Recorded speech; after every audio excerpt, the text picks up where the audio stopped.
Sir नमस्कार. काय ओळख सांगाल आणि काय माहिती द्याल आपण? नमस्कार, मी उमेश पाटील, खानदेश विकास मंच संस्थापक अध्यक्ष.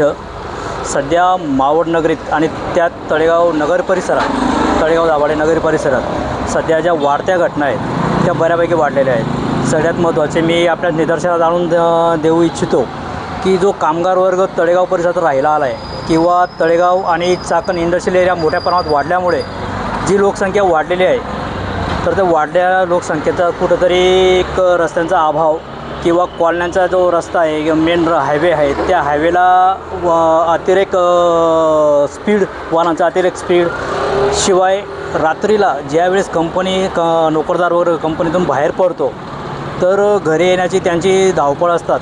शिवाय त्यांच्यासोबतच जेव्हा ट्रान्सपोर्टच्या गाड्या कंपनीतून बाहेर सुटतात त्यांचा ओव्हर स्पीड एवढा मोठा असतो की ते रात्रीला बघतच नाही की नेमका अपघात होण्याचं चान्सेस जे आहेत ते त्यांच्यामुळेच वाढतो आहे जास्त करून. आणि बऱ्याच ठिकाणी आपल्याला स्पीड ब्रेकरचा अभाव दिसतो आहे पूर्ण तळेगाव परिसरात. शिवाय जे रस्त्याने आपण ये जा करणारी जी वाहनं बघतो आहे, खास करून टू व्हीलर, की त्यांच्या डोक्यावर एकाच्याही डोक्यावर हेल्मेट नसतो. हे मी आमदार साहेबांना याच गोष्टीतून सुचवू इच्छितो की आपण तळेगाव नगरीत हेल्मेट हा विषय सक्तीवर करून ही उपाययोजना आपण राबवून द्यावी. आणि यासाठी खानदेश मंडळ हे आपल्यासोबतच रस्त्यावर उभं राहून आपल्यासोबतच दिवसभर थांबायला तयार आहे. ओके सर, धन्यवाद.